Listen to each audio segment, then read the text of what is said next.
Deep within the coral reefs of the Western Pacific, a creature of such extraordinary beauty moves through the shadows that it seems to have been painted by an artist's brush. With its intricate patterns of electric blues, vibrant oranges, and wavy lines of purple and green, it's perhaps the most visually striking fish to grace our coral reefs. Watch as it glides gracefully between the coral branches, its fan-like pelvic fins allowing it to walk along the bottom like a small underwater dancer. This small yet remarkable fish has captured the hearts of marine enthusiasts worldwide, though its care requires patience, dedication, and a deep understanding of its natural requirements.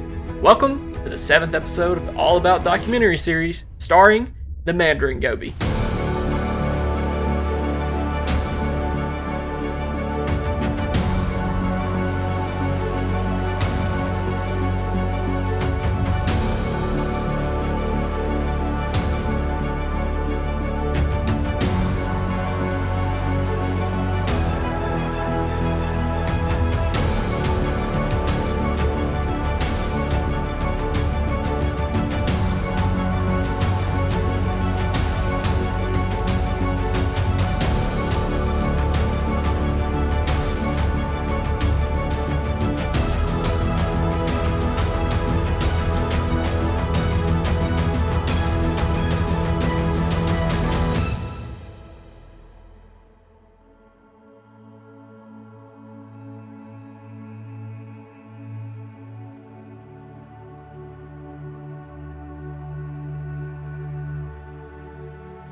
Our journey begins in the year 1927, when French ichthyologist Andre Fowler first documented this spectacular species in the warm waters of the Philippines. The fish would later be classified and named Synchiropus splendidus, a scientific name that literally means joined hands, and splendid, a fitting tribute to this remarkable creature. The common name Mandarin comes from its fish's vibrant colors, which evokes the elaborate robes worn by imperial Chinese mandarins. These fish began appearing in the aquarium trade during the 1960s, though early attempts at keeping them in captivity were largely unsuccessful due to our limited understanding of their specialized dietary needs. It wasn't until decades of research and development of specialized feeding techniques that these fish became viable for the home aquarium. To understand the goby's place in the marine world, we must examine its scientific classification, beginning with the domain Eukaryota, kingdom Animalia, phylum Chordata, class Actinoturgi, order Callionymiformes, family Callionymidae, genus Synchiropus, and finally species Synchiropus splendidus. Despite its common name suggesting it's a goby, the mandarin is actually a dragonette belonging to the family Callionymidae, rather than the true goby family Gobidae. The distinction becomes clear when observing their behavior and anatomy. The genus Synchiropus includes several related species, including the spotted mandarin and the target mandarins, but none possess the same stunning coloration as our splendid mandarin. These fish are native to the Western Pacific Ocean, with their range extending to Australia, Philippines, Indonesia, Hong Kong, and New Guinea. The Mandarin Goby is a study in miniature perfection. Growing to a maximum length of just 2.5 inches, these fish possess one of the most complex color patterns found in any marine species. Their bodies are primarily blue, with intricate waves of orange, red, yellow, and purple, creating a psychedelic masterpiece across the skin. Males can be distinguished from females by their notably larger size and the elongated first dorsal spine that may extend all the way to the base of their tail. This spine serves as both a display feature during courtship and a means of asserting dominance over the territory. Perhaps most fascinating is what covers their body, or rather what doesn't.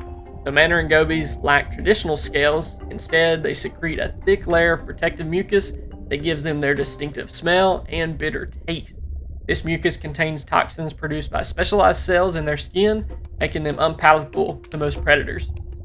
The significance of their brilliant coloration likely serves as a aposematic warning, a visual signal to potential predators that they are toxic and best avoided. Their large fan-like pelvic fins are perfectly adapted for their bottom-dwelling lifestyle, allowing them to walk across coral surfaces and navigate tight crevices. Their mouth is relatively small, equipped with fine teeth, designed for capturing tiny prey items. In the wild, these remarkable fish can live between 10 to 15 years, and captive specimens typically have shorter lifespans due to the challenge of replicating that natural diet. The Mandarin Goby inhabits the warm tropical waters of the western Pacific, preferring temperatures between 75 to 79 degrees Fahrenheit. They're found at depths ranging from just a few feet all the way to 60 feet deep, dwelling among the complex structures of the coral reefs and shallow lagoons. These fish seek shelter beneath corals, dead coral branches, and within intricate cave systems that characterize healthy reef environments. During daylight hours, the Mandarin Gobies remain hidden within their chosen crevices, emerging primarily during twilight hours to begin their nightly feeding activities. Their habitat requirements are quite specific. They need areas with abundant live rock that harbors the microscopic life forms they depend on for survival. The coral reef ecosystem provides not only shelter, but also complex food web necessary to support the copepods, amphipods, and other small invertebrates that make up their diet. Their preference for areas with gentle water movement and numerous hiding spots make them well adapted to the protected lagoons and back reef areas where wave action is reduced.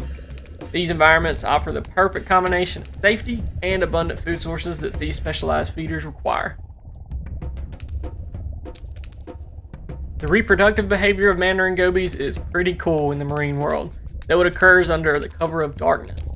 Spawning takes place in small groups where males establish territories on exposed areas of the reef during evening hours. As darkness falls, females emerge from their daytime hiding spots to evaluate potential mates. Competition among males is intense, as there are typically fewer active females than males ready to spawn. Larger, more dominant males tend to secure the best spawning sites and attract more females. When a female approaches, the courtship dance begins. The pair will align themselves closely, and in a remarkable display of synchronized swimming, they rise approximately 3 feet above the reef. At the peak of their ascent, both fish simultaneously release their gametes, the female releasing between 12 to 200 eggs, while the male fertilizes them in the water column. This pelagic spawning strategy helps ensure the eggs are dispersed by the currents, reducing predation and genetic bottlenecking. Each female typically spawns only once per night and may skip several days between spawning events. The eggs themselves are remarkable, tiny little spheres measuring less than 1 millimeter in diameter, completely transparent and buoyant. Initially clumped together, they gradually separate as they drift into the currents. Development is rapid, with eyes becoming pigmented and mouths forming within just 36 hours. The larval stage lasts between 12 to 21 days, during which the young fish undergo dramatic transformation. By the settlement stage, juveniles already display the triangular body shape characteristic of adults, though their spectacular adult coloration won't fully develop until they reach approximately half an inch in length. Despite their toxic skin secretions and warning colorations, Mandarin Gobies still are going to face threats in the reef environment. Their small size makes them vulnerable to a range of predators, particularly during the juvenile stages before their defensive toxins have fully developed. Large fish, such as groupers, moray eels, and certain species of wrasse may attempt to prey on the juveniles. However, most predators quickly learn to avoid adult Mandarin Gobies after experiencing the unpleasant taste and the smell of their toxic mucus coating. This chemical defense system is their primary protection against predation. Crustaceans such as mantis shrimp and large crabs pose a threat, particularly to juveniles hiding in crevices. Some species of octopus may also prey upon unwary mandarins, though their nocturnal activity patterns often help them avoid these predators. Human activities can also pose a threat to the Mandarin Gobies. Coral bleachings, water pollution, and the collection for the aquarium trade have impacted wild populations. Climate change can also affect the delicate coral ecosystem that they're going to depend on for that shelter and for food. The feeding behavior of Mandarin Gobies represents a very specialized diet in the marine aquarium hobby and in the wild. These fish are micropredators, spending their active hours hunting for tiny invertebrates among coral branches and live rock surfaces. Their diet consists of primarily copepods, small crustaceans that are abundant on healthy reefs. In addition to copepods, they consume amphipods, small worms, protozoans, isopods, and occasionally small snails. Their feeding strategy is methodical and continuous. They move slowly across the surfaces, carefully examining every crevice and coral branch for potential prey. Their small mouths are perfectly sized for capturing these microscopic creatures. The mandarin's mouth also plays a really cool function if you can imagine yourself vacuuming and you hook that new nozzle onto it to get the crumbs between your couch cushions, the mandarin essentially uses his mouth to do that same effect to capture copepods that are hiding in those tight places. That rapid suction cup movement that they're doing with their mouth is vacuuming up those copepods along the rock. Really cool. And they may spend 10 to 12 hours each day actively feeding. This specialized diet is what makes Mandarin gobies challenging to maintain in captivity. Unlike many marine fish that readily accept prepared foods, wild-caught mandarins typically refuse flake food, pellets, and even most frozen preparations. They require a constant supply of live microscopic prey, which must be cultivated within the aquarium system through the establishment of healthy populations of copepods and other small inverts. The abundance of their preferred food sources is directly tied to the health of their ecosystem. In areas where coral reefs have been damaged or where water quality has declined, the populations of these smaller inverts decrease, making survival difficult for the Mandarin gobies. This just highlights their role as an indicator species for knowing a reef is really healthy. Mandarin gobies possess several natural defenses against diseases and parasites, primarily through their toxic mucus coating and lack of traditional skills. Their mucus layer provides some protection against external parasites, making them less susceptible to common marine fish elements like marine ick compared to scaled fish species. However, they're not immune to health issues. In captivity, the most common problems arise from malnutrition due to inadequate food supplies. Mandarin gobies that cannot find sufficient copepods and other live prey will gradually weaken, becoming susceptible to secondary infections and eventually starving. When diseases do affect mandarins, bacterial infections are the most common concern, often manifesting as fin rot or skin lesions. These typically occur when the water quality is poor or when the fish is stressed from inadequate nutrition or inappropriate tank mates.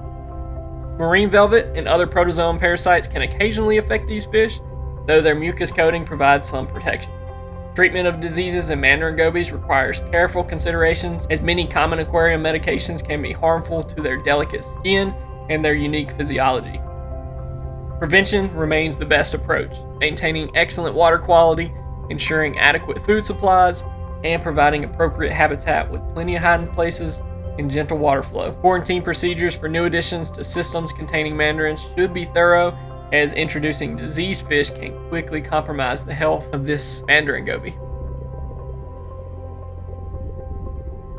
The conservation status of the Mandarin goby is currently listed as least concern by the IUCN, though this designation doesn't tell the complete story of the pressures facing the wild populations. While not immediately threatened with extinction, Mandarin gobies face significant challenges from habitat loss and coral bleaching. With rising temperatures affecting the coral and water quality affecting the small crustaceans that form the base of their food web, their populations are at risk. The aquarium trade can also pressure wild populations, with thousands of specimens collected annually from reefs in Philippines, Indonesia, and other range countries. However, recent advances in captive breeding have begun to reduce the pressure. Several facilities now successfully breed Mandarin gobies in captivity, offering aquarists sustainably raised specimens that are also better adapted to the aquarium life. Collection regulations vary throughout the range, with some areas implementing size restrictions and seasonal closures to protect spawning populations. Marine protected areas in countries like the Philippines and Indonesia provide sanctuary for breeding populations, though enforcement can still be challenging. The development of aquaculture techniques represents hope for the future. Captive-bred Mandarin gobies not only reduce pressure on wild populations, but also tend to be hardier and more willing to accept prepared foods, making them more suitable for home aquariums. Organizations like the Ocean Institute and the Biota Group continue research into large-scale breeding programs that could eventually eliminate the need for wild collection entirely. Maintaining Mandarin gobies in captivity can represent a challenging yet rewarding aspect of the marine aquarium hobby.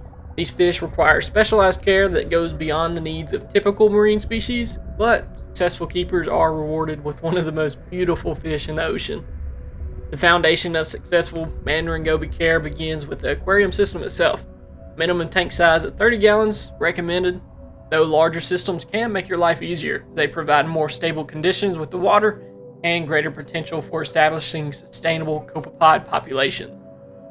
The tank needs a lot of live rock that provides both hiding places and a habitat for those microscopic organisms these fish depend on. Care level always seems to be the biggest topic of the Mandarin goby, and most places set them as expert. In most cases, hobbyists will list them as experts so that someone doesn't pick this as their very first fish coming into the hobby. It's not impossible to take care of the mandarin. More about learning the tricks to add to your toolkit, understanding their diet, how to maintain copepods in the aquarium, and keeping stable water parameters. It's going to put you leagues ahead on successfully taking care of these mandarins in your tank. The temper of a Mandarin Goby is very peaceful, to the point of being shy. They swim close to the rock structure and tend to stay in the caves and the crevices looking for food, but boy, when you spot them coming out, they are sure to catch your eye. They are, of course, reef safe. I usually prefer them to be in a reef tank.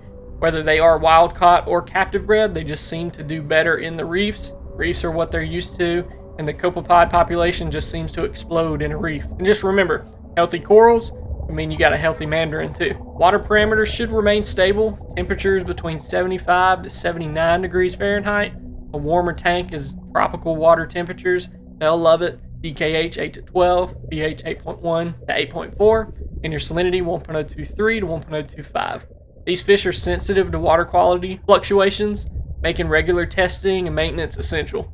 Filtration should provide gentle water movements while maintaining excellent water quality without creating strong currents that could actually stress these deliberate swimmers. Spikes in levels like ammonia and nitrates can quickly harm these fragile fish, so do your water changes, keep up with those parameters, you'll have a happy fish in there. Their max size is only 2.5 inches long. You can also tell pretty easily if the mandarin is full or not on food. Right behind their gills, if they are starving, you can see what looks like a bone running along their side. That's usually the first warning to a decrease in copepod population in the tank, or something bigger is going on. The most critical aspect of Mandarin Goby care is establishing and maintaining adequate food sources, and it's best for it to be established before introducing the fish. Many successful keepers seed their systems with commercial copepods like the bottles you can get from Algae Barn and Reef Nutrition, and allow a few months for populations to establish and reproduce. That keeps you from having a big headache of putting a mandarin in there before there's actually copepods in the tank. Adding refugium systems with macroalgae can help support larger copepod populations, gives the copepods a place to hide, reproduce, away from their predator, the Mandarin Goby. Now say you don't have a sump, and you can pour bottles into the tank monthly, or you could do a trick I've done where I would take Chaeto or some other kind of microalgae, shove it behind my live rock, and then pour the bottles of copepods directly on top of the Chaeto. That gives them their best chance at survival. They can get in there, reproduce, hide before the mandarin and your other fish go after them. Another thing I also see people mistakenly do is pouring a cold bottle of copepods directly into their warm salt water. Make sure to at least let the bottle float in the tank so the temperature can match. Another trick is putting the copepods in there at night, because I'm telling you, if you pour them in during the day, your other fish are going to see them, and it is just going to be a mad dash for who can eat the most copepods. Tank mates need to be peaceful fish that won't compete for the same food sources. I'll give you my high-level list of fish I've seen do best with them: cardinal fish, clownfish, wrasse, gobies, blennies, chromies, peaceful angelfish and tangs, anthias, and firefish. Aggressive fish, or those that actively hunt copepods, can cause issues as they will deplete the food sources these specialists require and can bully the goby over territory. The Mandarin Goby is not gonna defend itself against a mean trigger or puffer fish that's coming after it. You can have mated pairs and can also mix and match different dragonettes into the same tank, but what I always try to tell people is that the more dragonettes you have, the more copepods that you'll need in the tank to keep them full. So as you're adding more dragonettes to the tank, you need to make sure the copepod population is staying up to par so that they're not hungry. Captive bred specimens, when available, offer significant advantages over wild-caught fish. They tend to be hardier, less stressed by the aquarium conditions, and more likely to accept supplemental feeding with small frozen foods like brine and mysis shrimp. Some captive bred individuals can even be trained to accept small pellet foods, though live foods are always a big one to have in the tank. You can see from the Biota group, I think they include it in their descriptions, they actually have them fed on those frozen foods and the pellets as soon as you get them. Current market prices for Mandarin Gobies that are wild caught can be as cheap as $30, while captive bred specimens can cost upwards of $150 to get one, and they're only about an inch long. For those willing to put in the extra work and preparation, Mandarin Gobies are one of the most rewarding fish you can keep.